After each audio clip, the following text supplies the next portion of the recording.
Hey guys, before the video started, I just want to say that the Cakecore group and I are doing an 18-hour live stream benefiting Extra Life, which is a charity that benefits the Children's Miracle Network hospitals.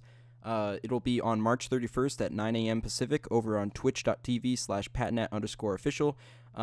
You can follow, there's a link to it in the description so you can check that out. If you'd like to see the schedule that has all the games we're playing or learn more about Extra Life, you can actually go to that channel and the buttons are up right now, so you can click the buttons to find out more about it or figure out our schedule and stuff. So hopefully you guys can make it. It's going to be a ton of fun. We're playing so many different games, including UHC, on the SMP, Portal 2, board games, and it's just going to be a lot of fun. So I really hope you guys can make it. Anyway, let's get back to the video.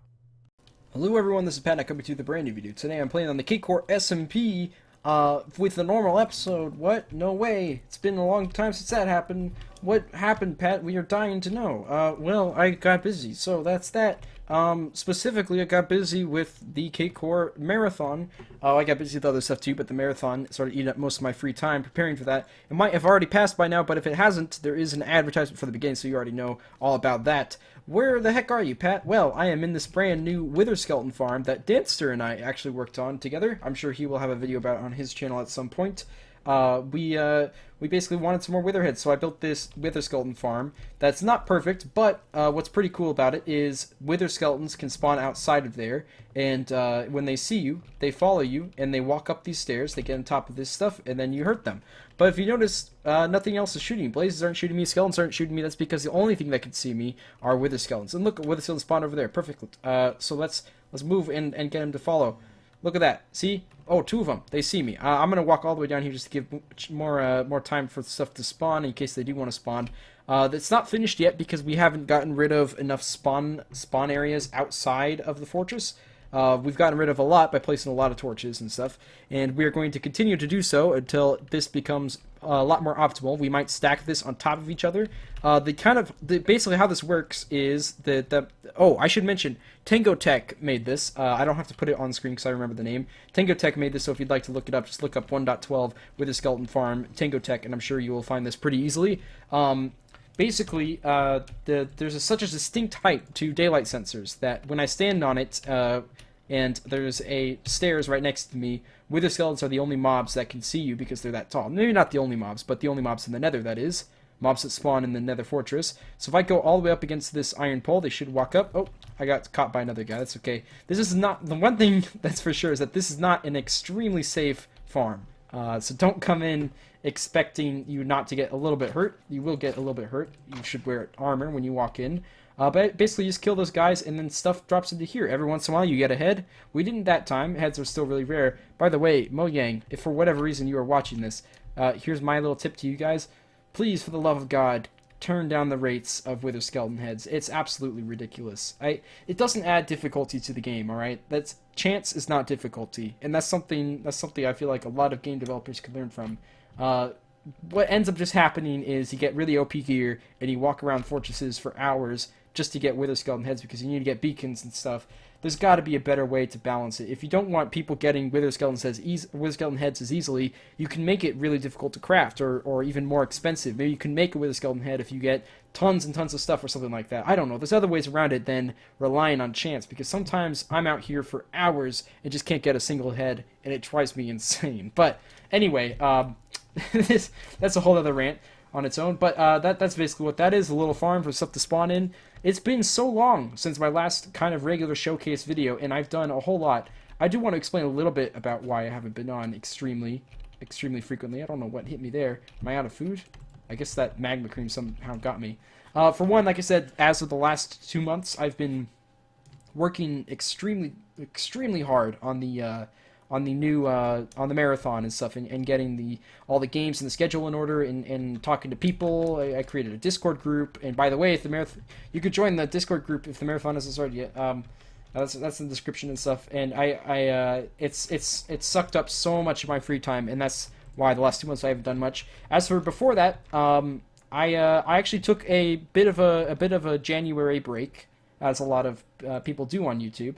It's not, in my case, it's not because of ad revenue like you would see for other stuff. Do I even need to go there? No, I need to go this way.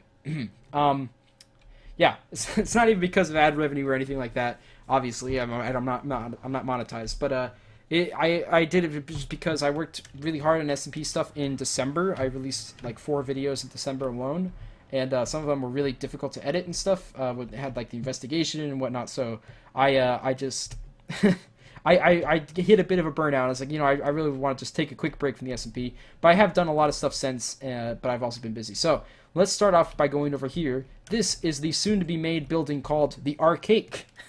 Title pending. It's not a very good title. It's supposed to represent arcade because this is going to be where a lot of games take place. There's going to be a big hallway with rooms where people can come in and put games down and stuff. Even though the building will be built by myself, I'm allowing a lot of people anyone to come in and place a game down if they wish and make a room, extend the building further that way. And I don't think it's going to be used incredibly frequently. Iron games is not quite not a very common method of building on this server, but we do have a chessboard that used to be over there. It now has a home, and it's in a good home. Eventually, I'm going to build a room around this to kind of match the theme of chess and stuff. I've always talked about wanting my own designated chess house, so this is the closest thing that resembles that. Also, we've got banners here to represent pieces, chess pieces. These were actually made by the one and only James the Douglas. He's a big fan of chess, and he thought he would help out by making some banners, so that's great. We've got black pieces over here and white pieces over here. You can pretty clearly tell what's what, at least if you're comfortable with chess. I know that this is definitely a bishop and that this is a knight and this is a rook and stuff. So that's that. We don't have a turn system yet to tell when it's someone's turn, but we will. We will have one. Sorry, I just need to clear my throat. I've been recording a lot the last couple hours. But yeah, I'm going to create up a turn system, and then also I want another room that's just designated to a real-time chess play. So if 2 people want to have a game and don't want to have to wait for other people to take turns and stuff, they could just go over and have another game. So I'm going to have 2 chessboards, one for pass and play where you walk by, do one move, and then leave, and then one for real-time play. So that'll be kind of cool. Anyway, in here, this is a very, very special room. This has probably taken up most of my time that I've spent on the SMP, which, again, haven't been spending a lot of time recently, but I did make this. This is something I'm very happy with. This is a game. You might be wondering, what kind of game is this, Pat? Well, let me show you by turning on a resource pack. So let me just go a 1, a 2, a chew, and there we go. So, Pat, what's different about this resource pack? Well, let me show you. Let's set this down to play. Right now it's set to reset. Let's set it down to play. Here are a couple of things moving and stuff. This right here, this is a lever called deal. Maybe that gives you a hint as to what this is. I'm going to press it once and twice. You press it twice for 1 deal. Let's do it 2 times. Oh, look at that. We've got 2 cards. Also, I've got tons of cards in here. Just ignore that. We have 2 cards. We have a 2 of diamonds and a 9 of clubs. This is basically a texture. The texture pack I added is a texture pack that adds cards into the game. The texture pack was made by, oh shoot, I forget the name. Tell you what, let me check right now. I don't really want to add a text to it. Jojo the Man. Jojo the Man made the playing cards. I, however, adjusted my pack a little bit to match survival a little bit better. There's some stuff that was difficult to get, like nether stars. I didn't want to get a lot of nether stars for a lot of decks and stuff. So I kind of remapped some certain textures to make stuff a little bit easier to get. If you read this is actually a bowl, not a 2 of hearts, and this is actually an orange die. So basically, you could just spam this and deal out cards randomly. Look at the random order this is in. We do have a pair. Hey, that's pretty good for something like poker. Does someone say something about poker? Do you like poker? I tell you what, I like poker, and I know a lot of the people on the SMP like poker. So what you can do is actually play your own game of poker, which is what this is for. Not poker. What kind of poker, you ask? Well, it's the one and only Texas Hold'em poker. Up here you have the hand that you would play. Not the hand that everybody has access to, the table. Guys, I'm no good at poker terminology. Please excuse me if I'm offending a lot of people by not knowing what the terms are. But you have the cards that everyone can access here, and then everyone also goes in and draws their own cards. So like if I had an ace and a 7, I would then look up here and I would have 1 pair, and let's see, we'd almost have a flush, but not quite have a flush of diamonds. And everyone else has cards and stuff too, so you just press that to deal. Someone puts it up here. You put your bets in here. Ignore the saddles for now. That's part of an outdated system I had. But basically, you put your diamonds in here to bet. So you can just bet directly diamonds. Or, hey, if you want to bet with iron, you could bet with iron, whatever you want. There's 6 tables in here, or 6 places for bets, so you can play with 6 people. These chests are just for entering your inventories before you start, because you obviously don't want to get cards mixed up with your actual items. And then once you finish, you just drop this in here. in here, and you clean out the front cards and stuff. So it's pretty cool, right? That's kind of a cool system. Here's what's also really cool. There's actually a lot more redstone behind this than you would think. Let's just get all these cards out so that we can put them in the shuffler. So, in order to shuffle, what I'm going to do is I'm going to press this, and I'm actually going to head over here just to take a look at the redstone. If you look right here, all these items are being shot up this item elevator, and you can see all those different cards going. This is a redstone shuffler I made. Boy, is it difficult to figure out. Did that fall out? No, it's just a glitch. I don't think any of those items can actually fall out. Every once in a while there's a visual glitch where they fall out. But basically, these items get shot up, and then they get put into these hoppers. Oh no, I picked them up. Didn't mean to pick them up. That's okay. I'll just drop them in here. And then they get inside here. Did it work? Yeah. Okay. And then into here and stuff. So, basically, the way this works, I'm not going to go into full depth because I might make a tutorial video just on this system alone. So that will go more in depth. But what I will say is that the way we randomize things is mostly with droppers. All the items go into here, and there's the droppers. Droppers have a 1 out of 9 chance of dropping a certain card, so it's not completely random. But that dropper then drops into this chest, and that hopper takes it to another dropper, so then it goes through another iterations before it's sent into the chest. Also, one thing that should be noted, when we shuffle, and I'll shuffle again, actually, before we shuffle, you have to put down a play. If I look in here, there's no cards. Oh, wrong thing. Yeah. If I pull this down, now it's in play mode, so it's putting everything in here in kind of a random order, different than the order of which it got it, because like I said, there's a lot of droppers involved. So then you put this drop, you activate this dropper, and it puts it in here randomly. But I'm trying to show you that it's random, guys, alright? You can take my word for it if you want, though. I'll level up this reset button. Also, right here is a variant of randomization as to which items get tossed into the water first. It's random by where it falls into the area of the water. So it's incalculable randomness right there also. And then also randomness right here with that. So I'm basically just trying to show you that it is actually as random as I can make it. Not as random, but pretty dang random. Random enough to where I haven't seen any patterns reappearing every time I deal and stuff like that. So it's pretty cool. That's how the thing works. The shuffler took a while to make. So that's that. Anyway, we have so much to do, though. I can't stay on that. Let's go over to the next topic I'd like to talk about today, which is right here. I was about to cut and give my throat a break, but I guess no. It's just right here. This is for the marathon. It's empty right now. Maybe by now, if the marathon's over, this was worked on in the live stream. But basically, what we're going to do is we're going to have... Oh, my phone went off. I'm throwing it. It's no longer on the desk. You won't hear it again.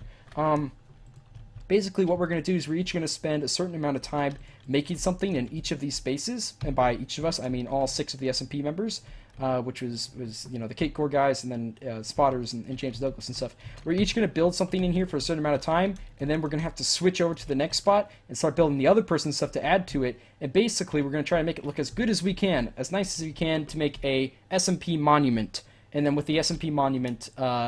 basically, when we're done, we're going to tear down these walls, and we'll see one slightly connected monument. And that will stay here forever on the SMP, so that's going to be pretty cool. I wanted to put it on this mountain so that we could see it from all the way over here as a reminder of the marathon and how awesome it is. So that's that. Anyway, you might have already saw that the marathon's passed, but we're going to head over to our next thing. In order to do that, I just realized I left all my stuff over there. Okay, I'll have to go get it later. Let's fly using some rockets that I made with gunpowder from James's new drop shop. And you know what? If you'd like to check that out, then you check out his video, not mine. I'm not here to showcase his stuff, all right? Check it out on his channel, James Douglas, youtube.com/whatever his URL extension is. Here we go. You see this? You see this? This is what I've been working on also. I started development on it a while ago. I'm actually now tripping, because I don't know if this actually have been shown. It might have already been shown. I don't know. This is one of my oldest projects that I haven't really shown, I think. This is going to be a skyscraper that I started working on, or I've been saying I was going to work on. It's mapped out up there, because that's the skybox. Basically, if you walk in here, there's going to be a lot of different rooms and office spaces, specifically, like in here, and in here. And I figured if anyone wants to come by and make their own office space, they can. For whatever reason they need an office space, they can do that. Also, if you walk in here, check it out. It's the investigation room that you guys saw a while ago. As I've been saying, this room was designated for this building from the beginning. We just needed the room faster than we needed the building. So the building's now with this room, and if any more interrogations need to happen, they can happen here. Although, you guys might have heard, the investigator, he kind of had a bit of a falling out, you could say. So he might not be seen around here, these parts, very often, but we still have the interrogation room in case anyone wants to interrogate someone. And then also, we're going to have more floors. This isn't the only floor. I plan on building an elevator to reach the other floors. As for right now, you just have to fly up, because I don't really want to use stairs. Seems too non-office building-like to use stairs. So yeah, I was going to be filling in floors right here. Obviously, it's not done. This is just the scaffolding. But it's going to be about that tall. Skyscraper might be an overstatement, but you get the general idea. It is a kind of a city building. I didn't want to bite off too much more than I can chew, so I only made it that tall. But yeah, we're going to be able to fit a lot of offices in here, and it's going to be really cool when it is finished. And then we will also continue to finish stuff that happens up there. Now, I believe that is everything that I need to say for this episode. Like I said, not sure how frequently I'll be able to play on here because I'm pretty busy right now. But there is another series going on right now, a modded series. My plan, this could not go as I planned, but what I would like to do is every other Saturday release this series and that series. So take turns with the modded series and the Cakecore SMP. I don't know, every once in a while one of them might be missed and stuff, but I figured that'd be a good way to still get 2 videos out a month, which I would like to do, but I've just been busy lately. Right now, rules are kind of void, because I have other stuff I need to focus on, but hopefully I'll have more time to play on here in the future and stuff. So thank you guys so much for watching. I'll see you guys next time. And if you'd like to see more content, because I haven't been around very much, I did a stream relatively recently, like a month ago, with James and Douglas, and it was 4 hours long, so you can actually check that out if you're just dying for PatNat SMP content. I know, there's so many of you out there who are, which is exactly why I said it. So thank you guys so much for watching. I'll see you next time. Check out the playlist with all of our videos, and so long.